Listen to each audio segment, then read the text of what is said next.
কষ্ট, জীবনে কষ্ট কখন হয়? যখন আমাদের চাওয়ার সাথে আল্লাহর ইচ্ছা মিলে না। ঠিক না বেঠিক বলেন না?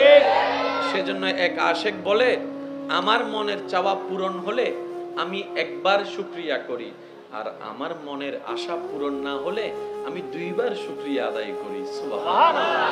জগৎ জিজ্ঞেস করে, তুমি কি মিয়া পাগল হয়ে গেলা? মানুষের স্বপ্ন চাওয়া পূরণ হলে তো মানুষ আনন্দিত হয়, না হলে তো ব্যতীত হয়, এটাই বাস্তবতা।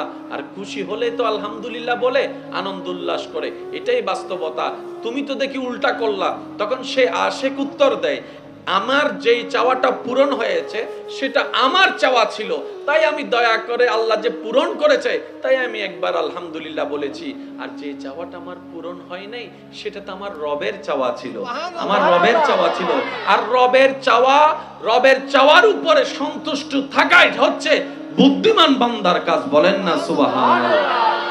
আল্লাহ আমাদের সবাইকে একটু বোঝার তৌফিক দান করুন। এবার আসুন,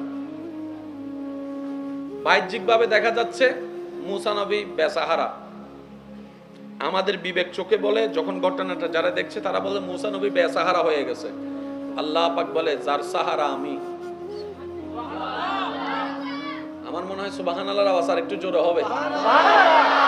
আল্লাহ তাআলা বলে, যার সাহারা আমি, সে আবার বেসাহারা হয় কিভাবে? বান্দা বলে, মওলা মুসার মাথার উপর থেকে ছাদ চড়ে গিয়েছে। আল্লাহ পাক বলে, মুসার মাথার উপর থেকে যে ছাদ সরাইয়েছি এর চাইতে বেটার ছাদ আমি ব্যবস্থা করতেছি। সুবহানাল্লাহ। মওলা মুসা নবী তো অনিরাপদ জায়গায় চলে যাচ্ছে, পানির উপর বেশি বেশি। রব বলে যে যতটুক অনিরাপদ তোদের বিবেক বলছে তার চাইতে বড় নিরাপদের ব্যবস্থা আমি করে দিচ্ছি। বলেন সুবহানাল্লাহ। কারণ দুশমনকে খুঁজে বাহিরে, ঘরের ভিতর কখনো দুশমনকে খুঁজে না। তাই বাহিরের দুশমন চেনা যায়, দেখা যায়, কিন্তু দুশমন যখন ঘরের ভিতরে থাকে, আপনদের ভিতরে থাকে, বন্ধুদের ভিতরে থাকে, রক্তের ভিতরে থাকে, তখন কিন্তু তাকে চেনা যায় না।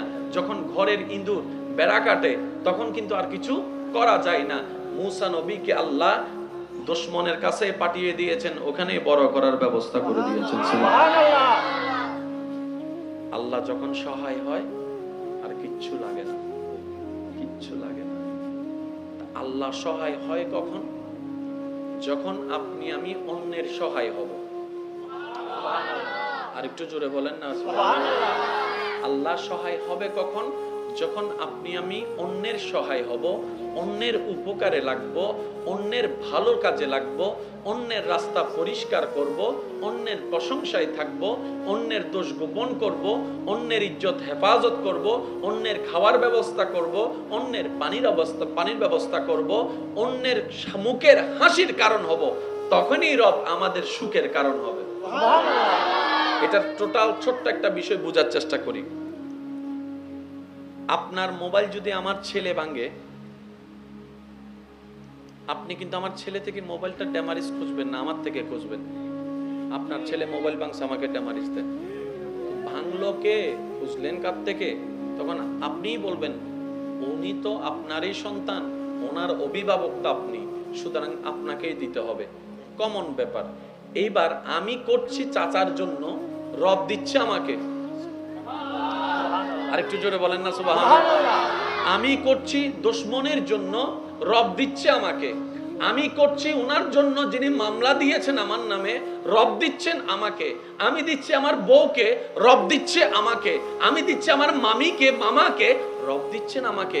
বিষয়টা বুঝলে আসলো না। তখন রব বলে, তোমার মামা মামি, চাচা চাচি, ভাই বোন, স্বামী স্ত্রী, এগুলা হচ্ছে দুনিয়াতে চলার জন্য সাময়িক একটা পরিচয় মাত্র, নাম মাত্র, যেটা কুল্লু নাফসিন যায়িকাতুল মউতের মাধ্যমে সমস্ত পরিচয় বিলীন হয়ে একটা পরিচয় শুধু বিস্তার করবে, একটা পরিচয় শুধু অস্তিত্ব থাকবে। সবাই বলবে লাশ, সবাই বলবে লাশ।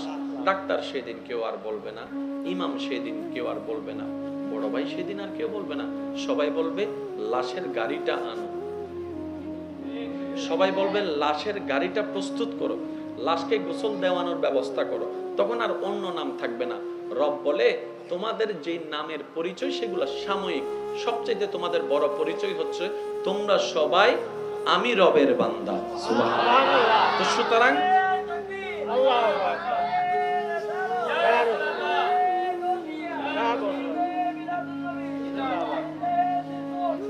উচ্চ আওয়াজ একবার বলেন মারহাবা, আর একটু জোরে বলেন মারহাবা।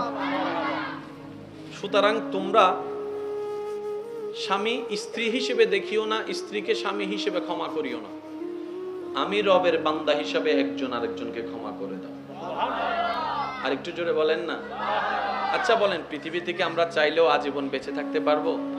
কত ক্ষমতাসীন দুনিয়ার থেকে বিদায় নিয়েছে। আজকে যাদের নামের কোনো অস্তিত্ব, পাওয়ারের কোনো অস্তিত্ব, টাকার কোনো অস্তিত্ব নেই। আজকে যেরকম আপনি আমি কবরের পাশ দিয়ে হেঁটে গিয়ে কবরস্থানে কবরবাসীকে কবর দেখছি, একদিন আপনি আমি এরকম কবরে শুয়ে থাকবো, পাশ দিয়ে মানুষ হেঁটে যাবে, আমাদের কবরগুলাকে দেখবে উপর থেকে। বাস এটাই থিওরি, যেটা চেঞ্জেবল নয়। তাই সত্যিকার বুদ্ধিমান কারা জানেন? যারা দুনিয়া এবং আখিরাতের সরঞ্জাম একসাথে উপার্জন করে, তারাই হচ্ছে সত্যিকার বুদ্ধিমান। বলেন না। মুসা আলাইহিস সালাম, যার আগাম বার্তা ফেরাউনের কানে গিয়েছে, ফেরাউন তার নিজস্ব ক্ষমতা বলে, রাজকীয় ক্ষমতা বলে সব ছেলে সন্তানকে হত্যার নির্দেশ দিয়েছে। প্রত্যেকটা ঘরে পাহারাদারের ব্যবস্থা করেছে। গুপ্তচর লাগিয়ে খবর নিয়েছে কোন ঘরে সন্তান সম্ভবা মা আছে, এবং সেই সন্তান সম্ভবা মা থেকে ছেলে হচ্ছে নাকি মেয়ে হচ্ছে, প্রত্যেকটা কিছু আপডেট খবর নেওয়ার পরও মুসা নবীকে খুঁজে পায় নাই।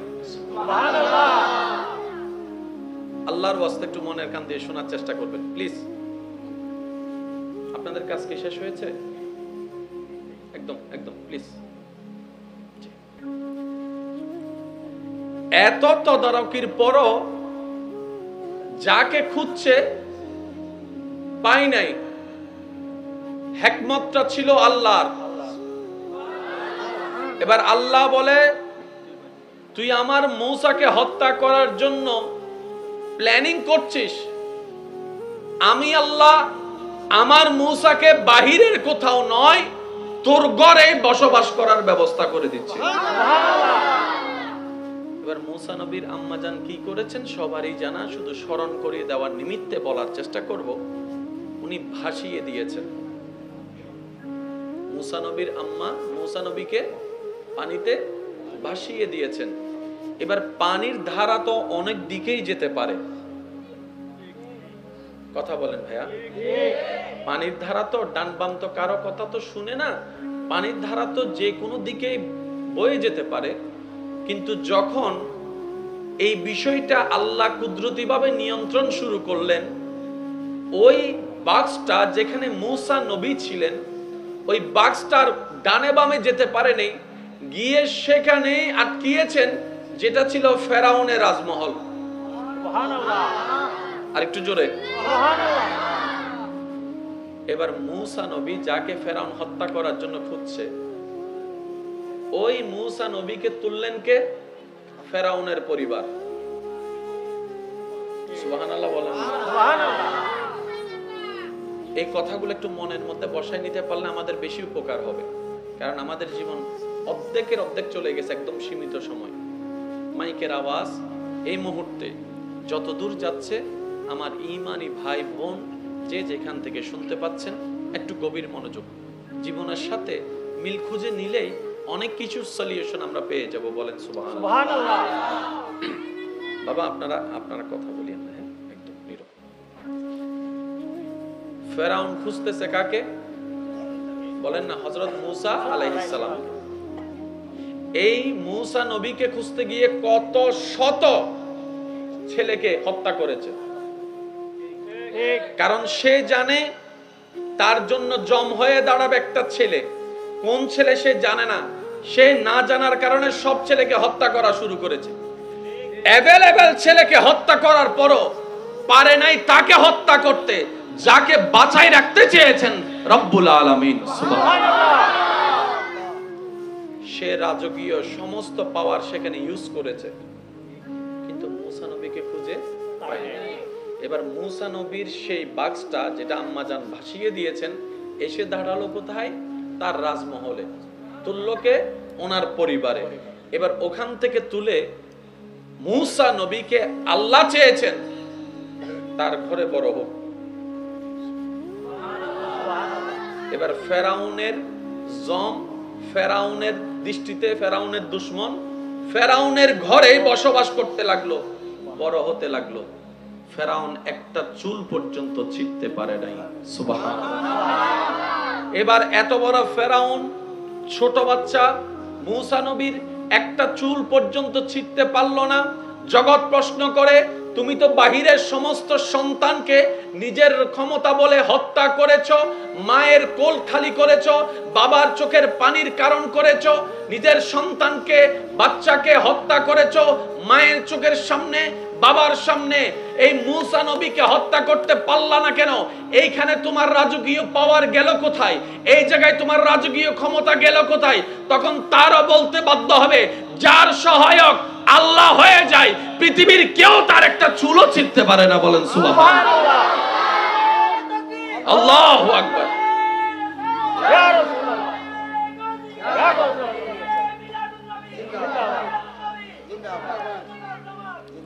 উচ্চ আওয়াজ একবার বলেন না সুবহানাল্লাহ। সুবহানাল্লাহ। এবার আমি আপনাদের কাছে একটা প্রশ্ন করব, আপনারা ভাইয়া উত্তর দিবেন। মূসা নবীর বিন্দু পরিমাণ কোনো ক্ষতি? জোরে বলেন না। দুশমনের ঘরেই ছিল, দুশমনের ঘরেই বড় হচ্ছে, কিন্তু সে বুঝতে একটা সময় গিয়ে সে বুঝতে পারছে এই বাচ্চার স্বভাব চরিত্র বিহেভটা অন্য বাচ্চার মতো না, কেমন যেন একটু ডিফারেন্ট ডিফারেন্ট। তার মাথায় ধরছে, এই যে বাবা বাবা বাবা, একটু দরুদ শরীফ পড়েন। আল্লাহুম্মা সাল্লি আলা। জগৎ দেখছে ইউসুফ নবীকে বাইরা কুফে ফেলতেছে, এটা জগতের দেখা। আল্লাহ পাক বলে যে এই ইউসুফকেই আমি রাজ সিংহাসনে বসাবো।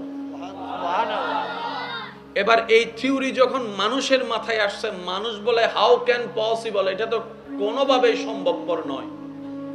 কারণ এত উপর থেকে বাচ্চাটা নিচে পড়লে সেটা বাঁচার কোনো উপায় নাই। বিবেক বলে নাই, চোখ বলে নাই, রব বলে যে আমার কুদরত বলেও তো একটা শব্দ আছে। সুবহানাল্লাহ। এদিকে ভাইয়েরা ফেললো, আল্লাহ তাআলা জিবরাইলকে বলে, জিবরাইল আমার ইউসুফের দেহ মাটিতে স্পর্শ করার পূর্বে তাকে তুমি কোলে নিয়ে নাও। সুবহানাল্লাহ। আল্লাহর হুকুম আসতে দেরি, জিবরাইল ফেরেশতার রওনা দিতে দেরি হয় নাই। ওরা ফেলতে ফেলতে, আপনারা জানেন উপর থেকে নিচে যখন কোনো কিছু ফেলা হয় তখন সেটার স্পিড একটু বেশিই থাকে, আর যখন উপর থেকে নিচে, নিচের থেকে যখন উপরের দিকে কিছু নিক্ষেপ করা হয় সেটা একটু স্লো হয়। ইউসুফ নবীর দেহ পড়ছে কুফে, যতটুকু লম্বা ছিল ভিন্ন বিষয়, হয়তো ফেলতে দেরি। ইউসুফ আলাইহিস ইসলামের ভাইয়েরা হয়তো 4-5 সেকেন্ডের মধ্যেই হয়তো আশা করেছে ইউসুফ শেষ। ওই 3-4 সেকেন্ডের ভিতরেই আল্লাহর হুকুমে জিবরাইল ফেরেশতা এসে ওনাকে কোলে নিয়ে নিয়েছে। সুবহানাল্লাহ। আরেকটু জোরে বলেন সুবহানাল্লাহ। মদদ যখন আল্লাহর পক্ষ থেকে আসে তখন ডান বামের আর কাউকে লাগে না, আল্লাহই তার জন্য যথেষ্ট হয়ে যায়। সুবহানাল্লাহ। হাসবুনাল্লাহ হাসবুনাল্লাহ হাসবুনাল্লাহ, চিৎকার দিয়ে বলেন সুবহানাল্লাহ।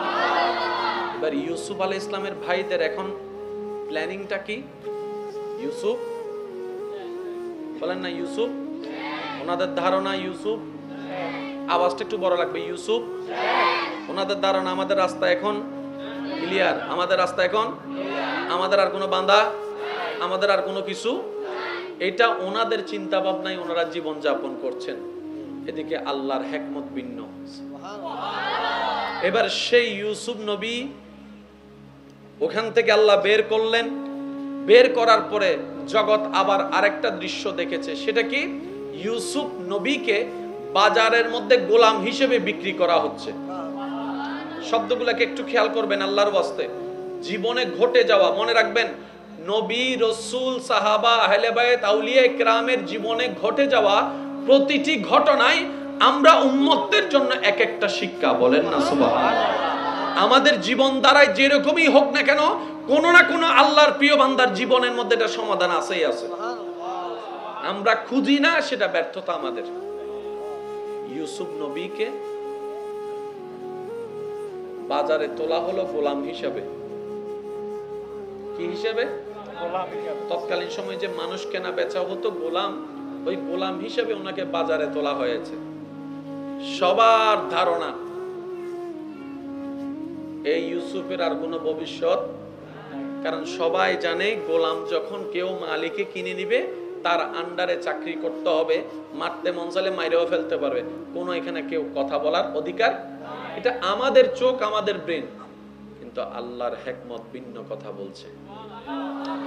এবার যখন বাজারে যতগুলা গোলাম তোলা হয়েছে বিক্রি করার জন্য, সবার চেহারা একদিকে, ইউসুফ নবীর চেহারা ছিল ভিন্ন।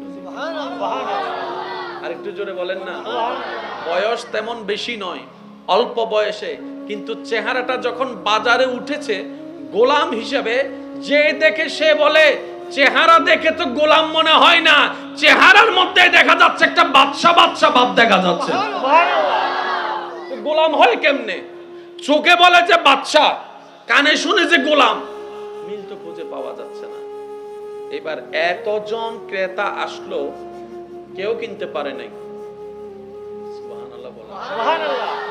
অনেকে কিনতে চেয়েছেন কিন্তু কোনো না কোনো ভাবে কিনতে পারছে না, কারণ রবের মর্জি ছিল না। রবের মর্জি ছিল যার পক্ষে, তিনিই কিনে নিয়ে গেছেন। তো কিনে নিয়ে গেছেন তিনি কে? তিনি ওই বাদশার একজন বড় প্রতিনিধি। আর একটু জোরে বলেন না সুবহানাল্লাহ।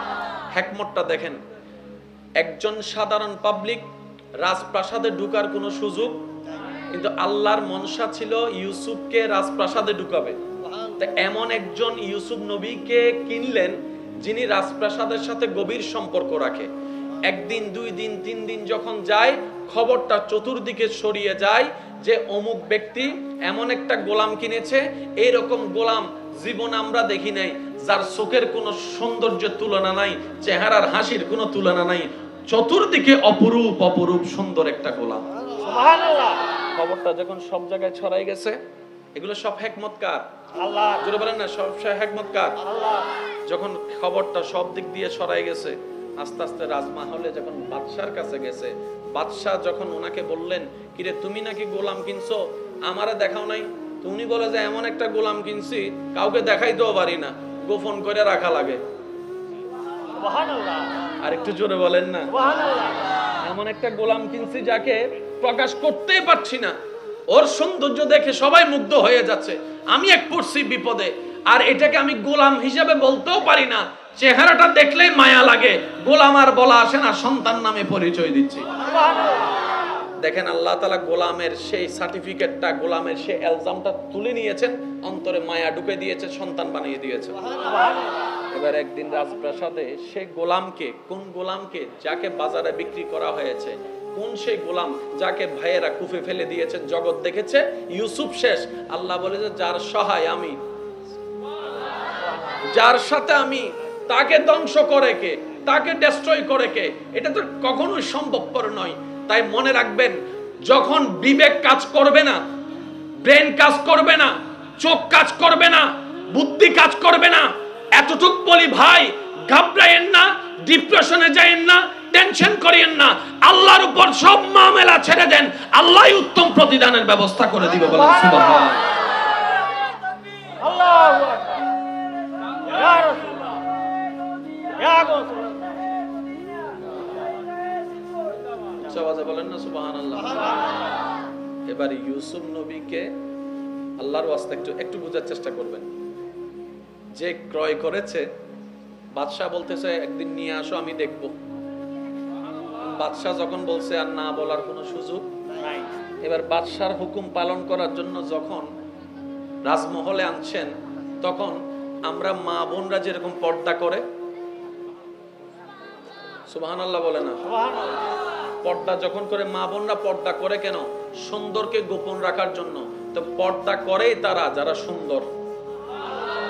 পর্দা করে কারা? যারা সুন্দর, যাদের সৌন্দর্য আছে তাদেরই পর্দা করতে হয়। ইউসুফ নবীর সৌন্দর্য এত বিশাল ছিল, এত বেশি ছিল, সবাইকে মুগ্ধ করার কারণে ইউসুফ নবীকে ঘোমটা দিয়ে, কাপড় দিয়ে তৎকালীন নিয়মে পর্দা করে রাজমহলে যখন প্রবেশ করাচ্ছে, সবাই একবার হলো উকি দিচ্ছে, একটু যদি চেহারাটা দেখতাম, একটু যদি চেহারাটা দেখতাম, একটু যদি চেহারা দেখতাম। যাকে গোলাম নামে সবাই চিনছে, আজকে তাকে এক নজর দেখার জন্য সবাই পাগল হয়ে যাচ্ছে। হবে নাই বা কেন? ওয়াতু ইজ্জু মান তাশা। সুবহানাল্লাহ। ইজ্জত রবের পক্ষ থেকে আসে। যখন বাদশার সামনে প্রেজেন্ট করা হয়েছে, ঘোমটাটা তুলতে দেরি, বাদশা দেখেই কাইত। জগৎ যেটা বলেছে মিথ্যা বলে নাই। এর চেহারায় গোলামের কোনো ভাব নাই, এর চেহারার মধ্যে তো বাদশা বাদশা ভাব। এবার বাদশাই বলে যে তোমার জিনিস আমারে দিয়ে দাও। সে বলে যে হুজুর দোয়াও চাই, মাফও চাই, আপনি আমার সব নেন, এটা নিয়েন না। আর মনে হয় সিডেঙ্গে সুবহানাল্লাহর আওয়াজ আর কেন বড় হবো আল্লাহ না, রোহিঙ্গে তাইলে চুপ করি তাও খবরদার নামাইতো। যারা সিডেঙ্গে আসো, মেড ইন সিডাং আর ভাই কল, তারা একবার হন সুবহানাল্লাহ, আর কেন জোর হন না সুবহানাল্লাহ। কষ্ট হচ্ছে আপনাদের? বাদশা বলে যে এটা আমারে দে। হুজুর আপনি আমার জান লইয়ালান, এটা নিয়েন না। যাকে সবাই ঘৃণা করার কথা ছিল, আজকে সবাই তাকে ভালোবাসতে পাগল হয়ে গেছে। আপনি আমি ভালোবাসা, মায়া খুঁজি কার থেকে, কোন জায়গা থেকে, কেন খুঁজতেছি, দরকার কি? আমাদের শুধু একটা কাজ, যে কোনো উপায়ে নবী রাহমাতুল লিল আলামিনের ভালোবাসার সুন্নত নিয়ে রবের প্রিয় হওয়া। যে রবের প্রিয় হবে, সৃষ্টি জগৎ তাকে ভালোবাসবেই বাসবে। আর ভালোবাসবে মানে আপনার বদনাম থাকবে না, বিষয়টি কিন্তু তা নয়। ভালোবাসবে মানে সৃষ্টি জগৎ আল্লাহ ভালোবাসবে মানে আপনার বদনাম থাকবে না, গীবত থাকবে না, বিষয়টি কিন্তু টোটালি তা নয়। মনে রাখবেন, আল্লাহ যাকে ভালোবাসে কিংবা আল্লাহ যাকে ভালোবাসতে চায়, আল্লাহ যাকে প্রিয় বানাতে চায়, তার উপর বিপদ বাড়িয়ে দেয়, মুসিবত বাড়িয়ে দেয়, কষ্ট বাড়িয়ে দেয়, শারীরিক কষ্ট বাড়িয়ে দেয়, অর্থনৈতিক কষ্ট বাড়িয়ে দেয়, পারিবারিক কষ্ট বাড়িয়ে দেয়, বদনাম বাড়িয়ে দেয়, জিল্লতি বাড়িয়ে দেয়, অপমান বাড়িয়ে দেয়, গীবত বেড়ে যায়, দুশমন বেড়ে যায়, আপনরাও পর হয়ে যায়, যাদেরকে খাওয়ায় তারাও পর্যন্ত পিঠে ছুরি মারতে প্রস্তুত হয়ে যায়। মনে রাখবেন, যখনই জীবনে এমন কিছু অনাকাঙ্ক্ষিত ঘটনা আপনার চোখের সামনে আসবে, আপনার বিবেকের সামনে আসবে, এতটুক মনকে স্থির করিয়ে নেন, আল্লাহ তাআলা আমাকে ধৈর্যের পরীক্ষা নিচ্ছেন। সুবহানাল্লাহ, আল্লাহ আমার ধৈর্যের পরীক্ষা নিচ্ছেন। কেন? কারণ আল্লাহ তাআলা একমাত্র ধৈর্য ধারণকারীর সাথেই থাকেন। ইন্নাল্লাহা মা'আস সাবিরিন। তো রবের সাথী হওয়ার জন্য ধৈর্যের দরকার, ধৈর্য ধরার জন্য বিপদ আপদ কষ্টের সম্মুখীন হওয়ার দরকার। বলেন না সুবহানাল্লাহ। শুনেন, যেই কষ্ট সহ্য করার পরে মালিককে পাবো, সে কষ্ট তার কষ্ট থাকে না। ঠিক না বেঠিক বলেন না? যে কষ্ট সহ্য করার পরে যদি মালিক রাজি হয়, এটার কষ্ট থাকে না। তো এই কষ্টটার চাইতে মহাগুণ আনন্দ বেশি চলে আসে তখন। আর একটু জোরে বলা যাবে সুবহানাল্লাহ। এবার ইউসুফ নবীর একটু আল্লাহর ওয়াস্তে একটু শুনেন। এখন ইউসুফ নবী কোথায়? রাজপ্রাসাদে। কোথায়? কার সাথে? রাজার সাথে। কার সাথে? কার মহলে? জোরে বলেন, কার মহলে? রাজা মশাই হুকুম দিল ইউসুফের প্রতি আলাদা নজরদারি রাখা হোক, খেদমত করা হোক, তার জন্য রাজকীয় খাবার পেশ করা হোক। বাইরে চিন্তা করলো কি, আর আল্লাহ ইউসুফ নবীকে দিচ্ছে কি? আর একটু জোরে বলেন না। সেজন্য আমি একটা কথা মনে প্রাণে বিশ্বাস করি, জীবনে উন্নতি হওয়ার জন্য দুশমনের দরকার আছে। দুশমন না থাকলে, পিছু মানুষ না থাকলে কখনো কেউ আগাইতে পারবে না। বদনামকারী কি সামনে থাকে না পিছনে থাকে? দুশমন কি সামনে থাকে না পিছনে থাকে? তো তিনি পিছনে নিজে থেকে তো আপনাকে সামনে এগিয়ে রেখেছেন। সেজন্য দুশমন, বদনামকারী, গীবাতকারী যারা আছে, তাদেরকে কখনো বোঝা মনে করবেন না, তাদেরকে মনে করবেন যে আল্লাহর পক্ষ থেকে নিয়ামত। তারা আপনার জন্য বদদুয়া দিতে থাকবে, আপনি তাদের জন্য দোয়া দিতে থাকবেন। জগৎ দেখবে ওখান থেকে বদদুয়া আসতেছে, আপনার থেকে দোয়া যাচ্ছে। এটা হচ্ছে জগতের পয়েন্ট অফ ভিউ। যখন আল্লাহর রহমতের দৃষ্টি দিয়ে আপনি একটু দেখবেন, দেখার চেষ্টা করবেন, তখন দেখবেন তার বদদুয়াটা তার কাছে চলে যাচ্ছে, আপনার করা দোয়াটাই আপনার কাছে চলে আসতেছে। এবার বলেন, আমাদের কি বদদুয়া দরকার নাকি দোয়ার দরকার? জোরে বলেন, কি দরকার? দোয়া পাবো কখন? যখন অন্যের জন্য দোয়া করব। বদদুয়া করলে আসবে কি? ভাই কেন জোরে বলেন না? বদদুয়া করলে আসবে কি? ঘৃণা করলে আসবে কি? ভালোবাসলে ভালোবাসা আসবে, দোয়া দিলে দোয়া আসবে। সিস্টেম এটাই। সুবহানাল্লাহ। এটা কারোর জন্য চেঞ্জ হবে? মন খুলে একবার দরুদ শরীফ পড়েন, আল্লাহুম্মা। আমরা সবাই মাহফিলের সৌন্দর্যতে আল্লাহর খুশির জন্য আপন আপন জায়গা থেকে সবাই মিলে চেষ্টা করলে ইনশাআল্লাহ সুন্দর হবে। একবার বলেন মারহাবা। একটু ছোট করে বলেন। যত নীরবতাকে সাথে দিবেন আমার বলতে স্বাচ্ছন্দ্য বোধ করব। প্লিজ একদম সাইলেন্ট। এবার মূসা নবী মাঠ থেকে কাছে না দূরে? জোরে বলেন না। মূসা নবী মাঠ থেকে কাছে না দূরে? দূরে। এবার এই জিনিসটা কি ভালো নাকি দুঃখের জিনিস? জোরে বলেন না। দুঃখের জিনিস। এবার হিকমত যেহেতু আল্লাহর, আরেকটু জোরে বলেন। একদিকে সন্তানকে বাঁচানোর জন্য মা নিজের মায়া মমতা ছেড়ে দিয়ে সন্তানকে বাসিয়ে দিলেন, এই মনকে বুঝ দিয়ে থাকলে তো আমার কাছে হত্যা করবে, যাক অন্তত বাসায় দিলাম, আল্লাহ যেদিকে নিয়ে যায়। আল্লাহর নামে যখন ছেড়ে দিয়েছে, আল্লাহ সেটা ঠিকানা লাগিয়ে দিয়েছেন। সুবহানাল্লাহ। এবার মূসা নবী ছোটবেলা, বাচ্চা বয়স, শিশু বয়স, উনি খাচ্ছে না কোনো কিছুই, খাচ্ছে না কোনো কিছু। এবার ফেরাউনের অন্তরে মূসা নবীর জন্য কেমন যেন একটা মায়া মায়া ভাব শুরু হয়ে গেল। সুবহানাল্লাহ। একটা ভালোবাসা, একটা মায়া মমতার কাজ শুরু করলো। এবার ফেরাউন বলে, এ বাচ্চার জন্য কে দুধ খাওয়াতে পারবা? আরেকটু জোরে বলেন না। আওয়াজ না হলে সুন্দর হয়। আওয়াজ প্লিজ প্লিজ প্লিজ।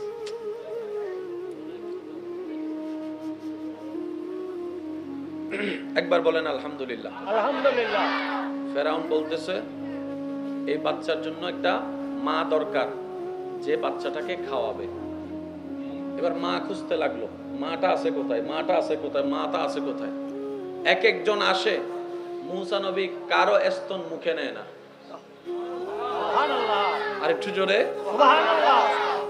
এই হাজার হাজার যতগুলো আসছে, এখানের ভিতর একজন মা যখন ওনাকে কোলে নিয়ে স্তনটা মুখে দিয়েছেন, মূসা নবী সাথে সাথে খাওয়া শুরু করলেন। সুবহানাল্লাহ। এবার ফেরাউন বলে যে, তুমি টাইমে টাইমে এসে ওনাকে খাওয়াইতে থাকো, খাওয়াইতে থাকো। এবার জগৎ বলে, এতজনের স্তন মুখে নেয় নাই, নীলটা কার? জগৎ যখন প্রশ্ন করে, মূসা নবী উত্তর দিলেও, আমার মায়ের স্তনেই আমি মুখে নিয়েছি। সুবহানাল্লাহ। জগৎ ভাবলো কি? আল্লাহর হিকমত কি? একটা কথা সবসময় মাথায় রাখবেন, জীবন চলার পথে আমরা অনেক কিছু শুনি, আমরা অনেক কিছু দেখি, আমরা অনেক রকমের ভাবি, অনেক রকমের প্ল্যানিং করি, অনেক রকমের চেষ্টা করি। দিন শেষে সেটাই হয় যেটা রব চায়। আরেকটু জোরে। দিন শেষে যখন সেটাই হয় যেটা রব চায়, তাহলে বুদ্ধিমান কারা? যারা আগে থেকেই বলে, আমার কোনো চাওয়া নাই, প্ল্যানিং নাই, সব রবের নামের উপরেই ছেড়ে দিয়েছে। সুবহানাল্লাহ। তখন রব সেটাই করে যেটা বান্দা চায়। আবার বলছি, কথাটা একটু মনে বসানোর চেষ্টা করি আমরা সবাই। বান্দার চাওয়া আর রবের চাওয়া যখন ভিন্ন হয়, তখন সেটা দুঃখ নামে আমরা চিনি, কষ্ট নামে আমরা চিনি। কষ্ট বলতে কিছুই নেই। কষ্ট তখনই হয়, দুঃখ তখনই হয় যখন বান্দার চাওয়ার সাথে রবের চাওয়ার মধ্যে মিল খায় না। আর সেই দুঃখ সুখ হয়ে যায় যখন বান্দার চাওয়াটা রবের চাওয়ার উপর সন্তুষ্ট হয়ে যায়। সুবহানাল্লাহ।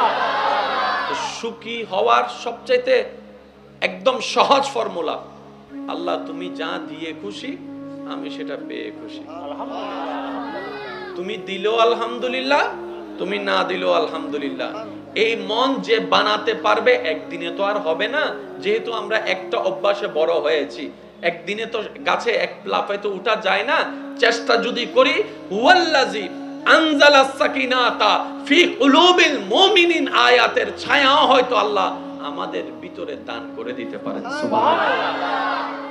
এ মেরে মওলা মওলা মওলা, এ মেরে মওলা, এ মেরে মওলা, এ মেরে মওলা, এ মেরে মওলা, এ মেরে মওলা মওলা,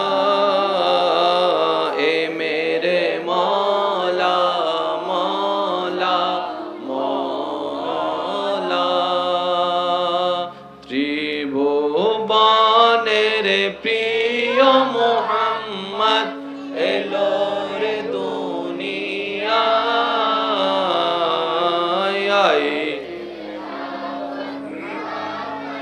বাতাস দেখবি যদি আয় রে সাগরে, দেখ মেনা মায়ের কোলে দোলে শিশু ইসলাম দোলে, দেখ মেনা মায়ের কোলে দোলে শিশু ইসলাম দোলে, কোচি মুখে শাহাদাতের বাণী সে শোনায় রে সাগরে, দেখবি যদি আয় রে সাগর, আকাশে বাতাসে দেখবি যদি। শেষবারের মতো যার যত শক্তি আছে সবাই মিলে ইমানি আওয়াজে, ত্রিভুবনের এলো রে দুনিয়ায় রে সাগর, দেখবি যদি আয় রে সাগরে,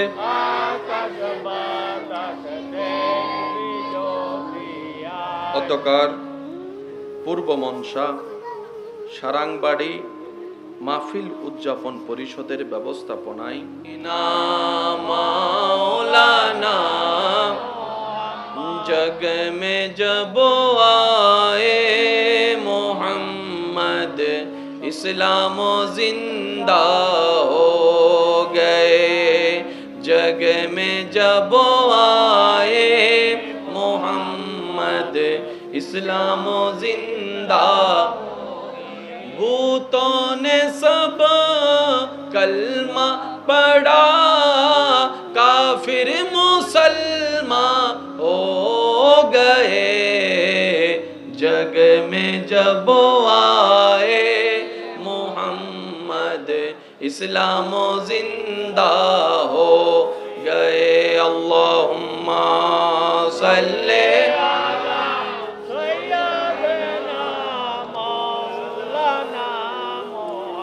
वाला आले,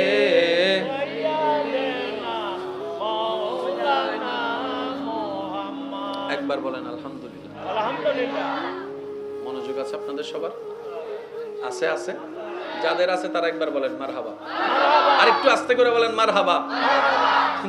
কষ্ট, জীবনে কষ্ট কখন হয়? যখন আমাদের চাওয়ার সাথে আল্লাহর ইচ্ছা মিলে না। ঠিক না বেঠিক বলেন না? সেজন্য এক আশেক বলে, আমার মনের চাওয়া পূরণ হলে আমি একবার শুকরিয়া করি, আর আমার মনের আশা পূরণ না হলে আমি দুইবার শুকরিয়া আদায় করি। সুবহানাল্লাহ। জগৎ জিজ্ঞেস করে, তুমি কি মিয়া পাগল হয়ে গেলা? মানুষের স্বপ্ন চাওয়া পূরণ হলে তো মানুষ আনন্দিত হয়, না হলে তো ব্যতীত হয়, এটাই বাস্তবতা। আর খুশি হলে তো আলহামদুলিল্লাহ বলে আনন্দ উল্লাস করে, এটাই বাস্তবতা। তুমি তো দেখি উল্টা করলা। তখন সে আশেক উত্তর দেয়, আমার যেই চাওয়াটা পূরণ হয়েছে সেটা আমার চাওয়া ছিল, তাই আমি দয়া করে আল্লাহ যে পূরণ করেছে তাই আমি একবার আলহামদুলিল্লাহ বলেছি। আর যে চাওয়াটা আমার পূরণ হয় নাই সেটা তো আমার রবের চাওয়া ছিল, আমার রবের চাওয়া ছিল। আর রবের চাওয়ার উপরে সন্তুষ্ট থাকাই হচ্ছে বুদ্ধিমান বান্দার কাজ। বলেন না সুবহানাল্লাহ। আল্লাহ আমাদের সবাইকে একটু বুঝার তৌফিক দান করুন। এবার আসুন, বাহ্যিকভাবে দেখা যাচ্ছে মুসা নবী বেসাহারা। আমাদের বিবেক চোখে বলে, যখন ঘটনাটা যারা দেখছে তারা বলে মুসা নবী বেসাহারা হয়ে গেছে। আল্লাহ পাক বলে যার সাহারা আমি। আমার মনে হয় সুবহানাল্লাহর আওয়াজ আর একটু জোরে হবে। আল্লাহ তাআলা বলে যার সাহারা আমি, সে আবার বেসাহারা হয় কিভাবে?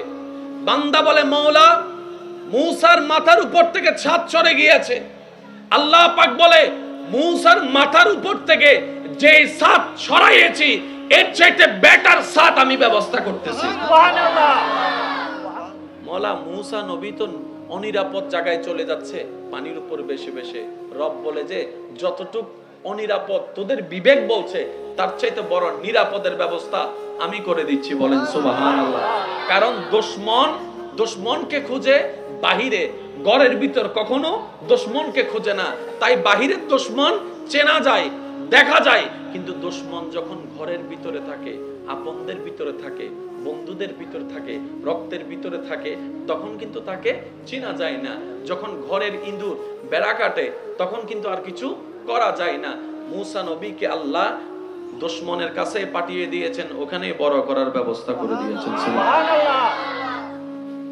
আল্লাহ যখন সহায় হয় আর কিচ্ছু লাগে না, কিচ্ছু লাগে না। আল্লাহ সহায় হয় কখন? যখন আপনি আমি অন্যের সহায় হব। আর একটু জোরে বলেন না সুবহানাল্লাহ। আল্লাহ সহায় হবে কখন? যখন আপনি আমি অন্যের সহায় হব, অন্যের উপকারে লাগব, অন্যের ভালো কাজে লাগব, অন্যের রাস্তা পরিষ্কার করব, অন্যের প্রশংসায় থাকব, অন্যের দোষ গোপন করব, অন্যের ইজ্জত হেফাজত করব, অন্যের খাওয়ার ব্যবস্থা করব, অন্যের পানির ব্যবস্থা করব, অন্যের মুখের হাসির কারণ হব। তখনই রব আমাদের সুখের কারণ হবে। এটার টোটাল ছোট্ট একটা বিষয় বোঝার চেষ্টা করি। আপনার মোবাইল যদি আমার ছেলে ভাঙে, আপনি কিন্তু আমার ছেলে থেকে মোবাইলটা ড্যামারিজ খুঁজবেন না, আমার থেকে খুঁজবেন। আপনার ছেলে মোবাইল ভাঙছে, আমাকে ড্যামারিজ দেন। ভাঙলো কে, খুঁজলেন কার থেকে? তখন আপনিই বলবেন উনি তো আপনারই সন্তান, ওনার অভিভাবক তো আপনি, সুতরাং আপনাকেই দিতে হবে। কমন ব্যাপার। এইবার আমি করছি চাচার জন্য, রব দিচ্ছে আমাকে। আরেকটু জোরে বলেন না সুবহানাল্লাহ। আমি করছি দুশমনের জন্য, রব দিচ্ছে আমাকে। আমি করছি ওনার জন্য যিনি মামলা দিয়েছেন আমার নামে, রব দিচ্ছেন আমাকে। আমি দিচ্ছি আমার বউকে, রব দিচ্ছে আমাকে। আমি দিচ্ছি আমার মামিকে, মামাকে, রব দিচ্ছেন আমাকে। বিষয়টা বুঝলে আসলো না। তখন রব বলে তোমার মামা মামি, চাচা চাচি, ভাই বোন, স্বামী স্ত্রী, এগুলা হচ্ছে দুনিয়াতে চলার জন্য সাময়িক একটা পরিচয় মাত্র, নাম মাত্র, যেটা কুল্লু নাফসিন যায়িকাতুল মউতের মাধ্যমে সমস্ত পরিচয় বিলীন হয়ে একটা পরিচয় শুধু বিস্তার করবে, একটা পরিচয় শুধু অস্তিত্ব থাকবে। সবাই বলবে লাশ, সবাই বলবে লাশ। ডাক্তার সেদিন কেউ আর বলবে না, ইমাম সেদিন কেউ আর বলবে না, বড় ভাই সেদিন আর কেউ বলবে না। সবাই বলবে লাশের গাড়িটা আনো, সবাই বলবে লাশের গাড়িটা প্রস্তুত করো, লাশকে গোসল দেওয়ানোর ব্যবস্থা করো। তখন আর অন্য নাম থাকবে না। রব বলে তোমাদের যে নামের পরিচয় সেগুলো সাময়িক, সবচাইতে তোমাদের বড় পরিচয় হচ্ছে তোমরা সবাই আমি রবের বান্দা। সুবহানাল্লাহ। তো সুতরাং আল্লাহু আকবার।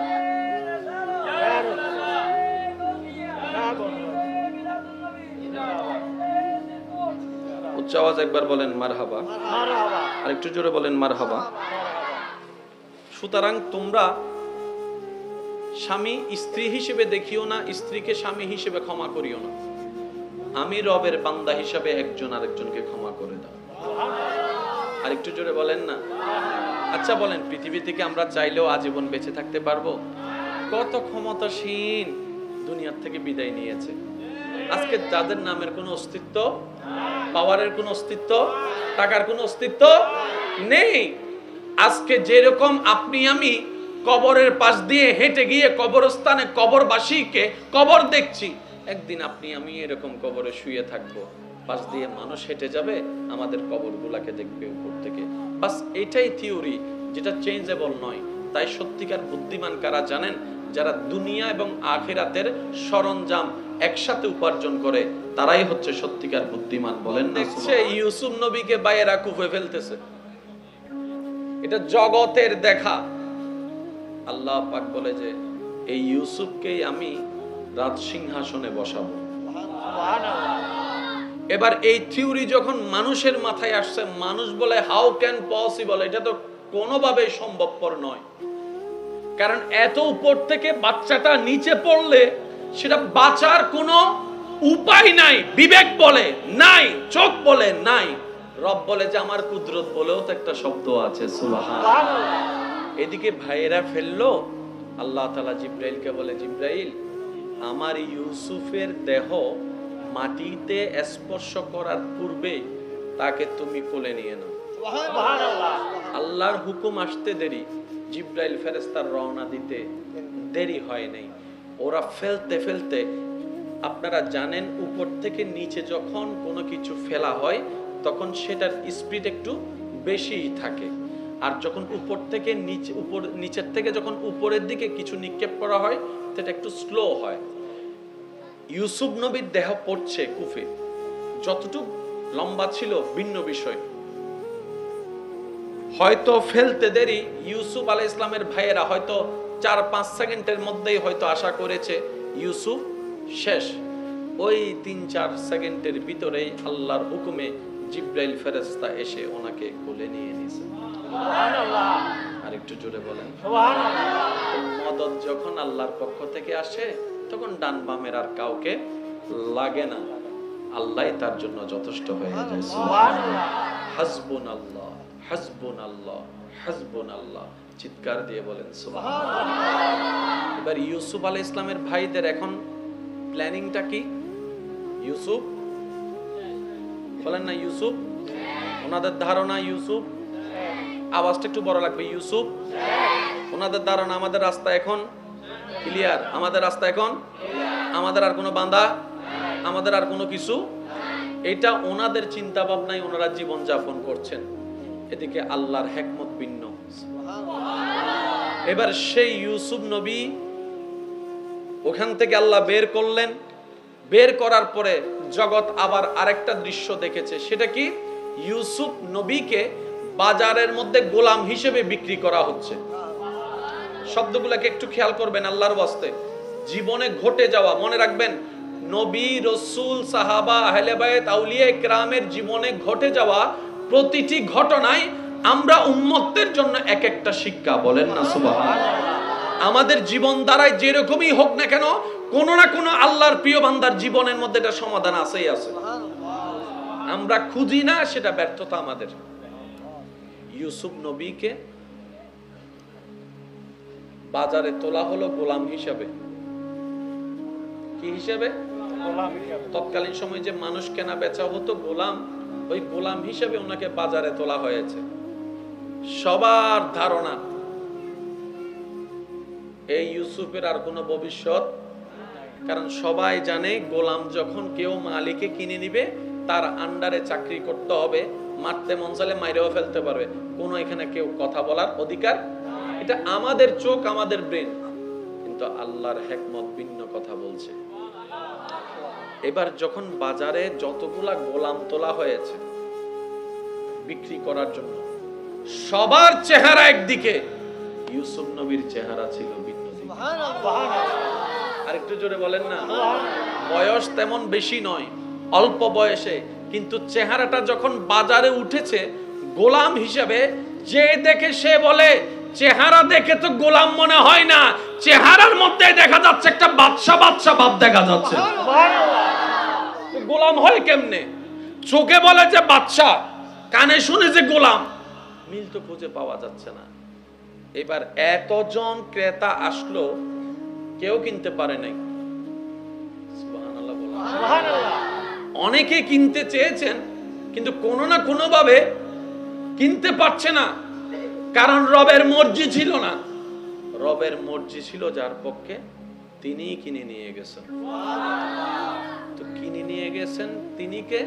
তিনি ওই বাদশার একজন বড় প্রতিনিধি।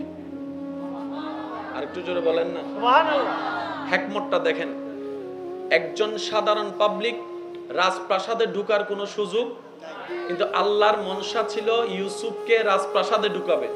তো এমন একজন ইউসুফ নবীকে কিনলেন যিনি রাজপ্রাসাদের সাথে গভীর সম্পর্ক রাখে। একদিন, 2 দিন, 3 দিন যখন যায়, খবরটা চতুর্দিকে ছড়িয়ে যায় যে অমুক ব্যক্তি এমন একটা গোলাম কিনেছে। এইরকম গোলাম জীবন আমরা দেখি নাই, যার চোখের কোনো সৌন্দর্যের তুলনা নাই, চেহারার হাসির কোনো তুলনা নাই, চতুর্দিকে অপরূপ অপরূপ সুন্দর একটা গোলাম। সুবহানাল্লাহ। খবরটা যখন সব জায়গায় ছড়াই গেছে, এগুলো সব হিকমত কার? আল্লাহ। জোরে বলেন না, সব হিকমত কার? আল্লাহ।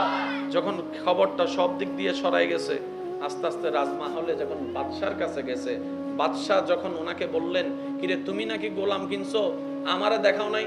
তো উনি বলে যে এমন একটা গোলাম কিনছি কাউকে দেখাইতেও পারি না, গোপন করে রাখা লাগে। সুবহানাল্লাহ। আর একটু জোরে বলেন না। সুবহানাল্লাহ। এমন একটা গোলাম কিনছি যাকে প্রকাশ করতেই পারছি না, ওর সৌন্দর্য দেখে সবাই মুগ্ধ হয়ে যাচ্ছে, আমি এক পড়ছি বিপদে, আর এটাকে আমি গোলাম হিসেবে বলতেও পারি না, চেহারাটা দেখলেই মায়া লাগে, গোলাম আর বলা আসে না, সন্তান নামে পরিচয় দিচ্ছি। দেখেন আল্লাহ তাআলা গোলামের সেই সার্টিফিকেটটা, গোলামের সেই এলজামটা তুলে নিয়েছেন, অন্তরে মায়া ঢুকে দিয়েছে, সন্তান বানিয়ে দিয়েছে। এবার একদিন রাজপ্রাসাদে সেই গোলামকে, কোন গোলামকে? যাকে বাজারে বিক্রি করা হয়েছে। কোন সেই গোলাম যাকে ভাইয়েরা কুফে ফেলে দিয়েছেন, জগৎ দেখেছে ইউসুফ শেষ। আল্লাহ বলে যে যার সহায় আমি, যার সাথে আমি, তাকে ধ্বংস করে কে, তাকে ডেস্ট্রয় করে কে? এটা তো কখনোই সম্ভবপর নয়। তাই মনে রাখবেন, যখন বিবেক কাজ করবে না, ব্রেন কাজ করবে না, চোখ কাজ করবে না, বুদ্ধি কাজ করবে না, এতটুক বলি ভাই, ঘাবড়ায়েন না, ডিপ্রেশনে যায়েন না, টেনশন করিয়েন না, আল্লাহর উপর সব মামলা ছেড়ে দেন, আল্লাহই উত্তম প্রতিদানের ব্যবস্থা করে দিবে। বলেন সুবহানাল্লাহ। আল্লাহু আকবার। ইয়া রাসূলুল্লাহ, ইয়া রাসূলুল্লাহ। সবাই বলেন না সুবহানাল্লাহ। এবার ইউসুফ নবীকে আল্লাহর ওয়াস্তে একটু বোঝার চেষ্টা করবেন। যে ক্রয় করেছে, বাদশা বলতেছে একদিন নিয়ে আসো, আমি দেখব।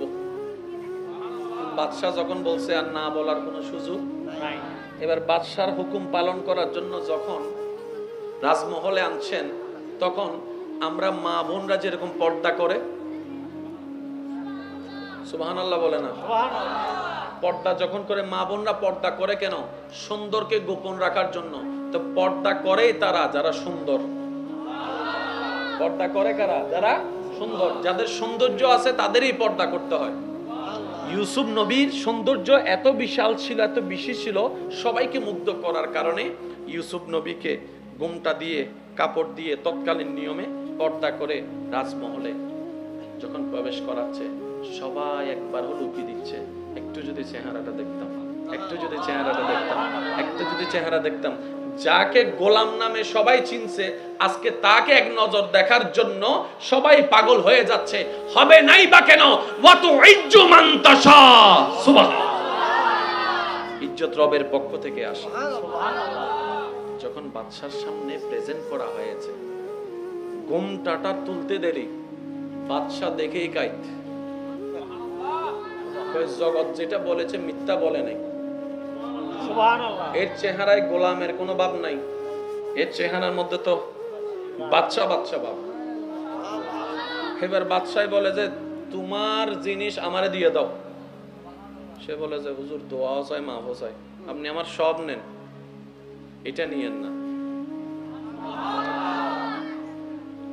আর মনে হয় সিরেঙ্গে সুবহানাল্লাহর আওয়াজ আর কেন বড় সুবহানাল্লাহ না, রোহিঙ্গে তাইলে চুপ করি তাও খবরদার নমাইতো। যারা সিডিঙ্গে আসো, মেডিন সিডাং আর ভাই অকল, তারা একবার হন সুবহানাল্লাহ। আর কেন জোর হন না সুবহানাল্লাহ। হচ্ছে আপনাদের? না। বাদশা বলে যে এটা আমারে দে। হুজুর আপনি আমার জান লই আলান, এটা নিয়েন না।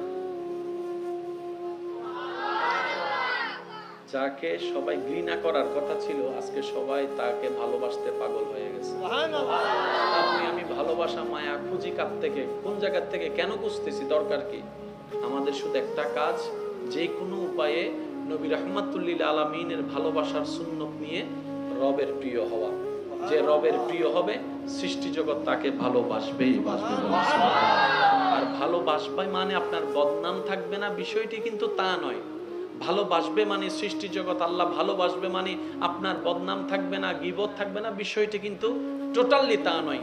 মনে রাখবেন, আল্লাহ যাকে ভালোবাসে কিংবা আল্লাহ যাকে ভালোবাসতে চায়, আল্লাহ যাকে প্রিয় বানাতে চায়, তার উপর বিপদ বাড়িয়ে দেয়, মুসিবত বাড়িয়ে দেয়, কষ্ট বাড়িয়ে দেয়, শারীরিক কষ্ট বাড়িয়ে দেয়, অর্থনৈতিক কষ্ট বাড়িয়ে দেয়, পারিবারিক কষ্ট বাড়িয়ে দেয়, বদনাম বাড়িয়ে দেয়, জিল্লতি বাড়িয়ে দেয়, অপমান বাড়িয়ে দেয়, গীবত বেড়ে যায়, দুশমন বেড়ে যায়, আপনরাও পর হয়ে যায়, যাদেরকে খাওয়ায় তারাও পর্যন্ত পিঠে ছুরি মারতে প্রস্তুত হয়ে যায়। মনে রাখবেন, যখনই জীবনে এমন কিছু অনাকাঙ্ক্ষিত ঘটনা আপনার চোখের সামনে আসবে, আপনার বিবেকের সামনে আসবে, এতটুক মনকে স্থির করিয়ে নেন, আল্লাহ তাআলা আমাকে ধৈর্যের পরীক্ষা নিচ্ছেন। সুবহানাল্লাহ, আল্লাহ আমার ধৈর্যের পরীক্ষা নিচ্ছেন। কেন? কারণ আল্লাহ তাআলা একমাত্র ধৈর্য ধারণকারীর সাথেই থাকেন। ইন্নাল্লাহা মা'আস সাবিরিন। তো রবের সাথে হওয়ার জন্য ধৈর্যের দরকার, ধৈর্য ধরার জন্য বিপদ আপদ কষ্টের সম্মুখীন হওয়ার দরকার। বলেন না সুবহানাল্লাহ। শুনেন, যেই কষ্ট সহ্য করার পরে মালিককে পাবো, সে কষ্ট তার কষ্ট থাকে না। ঠিক না বেঠিক বলেন না? যে কষ্ট সহ্য করার পরে যদি মালিক রাজি হয়, এটার কষ্ট থাকে না। তো এই কষ্টটার চাইতে মহাগুণ আনন্দ বেশি চলে আসে তখন। আর একটু জোরে বলা যাবে সুবহানাল্লাহ। এবার ইউসুফ নবীর একটু আল্লাহর ওয়াস্তে একটু শুনেন। এখন ইউসুফ নবী কোথায়? রাজপ্রাসাদে। কোথায়? কার সাথে? রাজার সাথে। কার সাথে? কার মহলে? জোরে বলেন, কার মহলে? রাজা মশাই হুকুম দিল ইউসুফের প্রতি আলাদা নজরদারি রাখা হোক, খেদমত করা হোক, তার জন্য রাজকীয় খাবার পেশ করা হোক। বাইরা চিন্তা করলো কি, আর আল্লাহ ইউসুফ নবীকে দিচ্ছে কি? আর একটু জোরে বলেন না। সেজন্য আমি একটা কথা মনে প্রাণে বিশ্বাস করি, জীবনে উন্নতি হওয়ার জন্য দুশমনের দরকার আছে। দুশমন না থাকলে, পিছু মানুষ না থাকলে কখনো কেউ আগাইতে পারবে না। বদনামকারী কি সামনে থাকে না পিছনে থাকে? দুশমন কি সামনে থাকে না পিছনে থাকে? তো তিনি পিছনে নিজে থেকেই তো আপনাকে সামনে এগিয়ে রেখেছেন। সেজন্য দুশমন, বদনামকারী, গীবাতকারী যারা আছে, তাদেরকে কখনো বোঝা মনে করবেন না, তাদেরকে মনে করবেন যে আল্লাহর পক্ষ থেকে নিয়ামত। তারা আপনার জন্য বদদুয়া দিতে থাকবে, আপনি তাদের জন্য দোয়া দিতে থাকবেন। জগৎ দেখবে ওখান থেকে বদদুয়া আসতেছে, আপনার থেকে দোয়া যাচ্ছে। এটা হচ্ছে জগতের পয়েন্ট অফ ভিউ।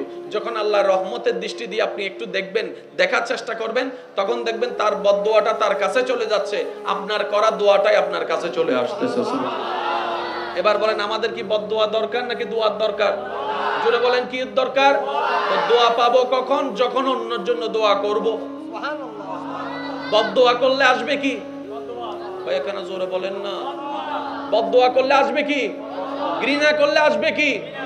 ভালোবাসলে ভালোবাসা আসবে, দোয়া দিলে দোয়া আসবে। সিস্টেম এটাই। সুবহানাল্লাহ। এটা কারোর জন্য চেঞ্জ হবে? মন খুলে একবার দরুদ শরীফ পড়েন। আল্লাহুম্মা